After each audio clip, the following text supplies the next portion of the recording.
मैं आपको एक चीज दिखाने लगा हूं जो शायद कश्मीर में पहले किसी को नहीं पता होगी। ये आपको एक पौधा नजर आ रहा है, ये आमतौर पे हमारे यहाँ पे पाया जाता है। इसको सरगंडा भी कहते हैं और आमतौर पे ये समझा जाता है कि जी ये सप ना बूटा है, सांप वाला बूटा है। इसके यहाँ पे नीचे धारियां होती हैं और इसके ऊपर एक फूल भी लगता है जो कि लाल से रंग का होता है, वो भी इस्तेमाल होता है हिकमत में। लेकिन अभी जो मैं आपको बताने लगा हूं ना, वो बड़ी कमाल की चीज है जो आपको नहीं पता। ये आपको पौधा नजर आ गया, इसको पहचान लें जरा, ताकि आपको सब पता चल जाए कि ये पौधा है कौन सा। और ये पौधा, ये तो जहरीला है, इसके पत्ते जहरीले हैं, ये कोई जानवर भी नहीं खाता। लेकिन जो भी दिखाने लगा हूं ना, इसके नीचे इस तरह पूरी एक जड़ होती है जो आलू की तरह होती है। आपको दिखाता हूं, ये जरा देखें। ये मैंने धो लिया इसको।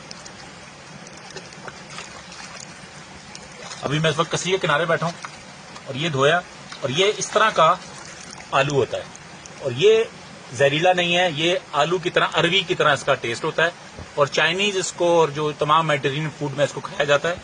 और ये छोटे साइज में जो होते हैं वो इस तरह के होते हैं, और जो बड़ा अगर आपको नजर आएगा जो हैली जमीन के अंदर, वो तो इस तरह का होगा। तो ये खाने की चीज है, ये एडिबल है, ये जहरीला बिल्कुल नहीं है।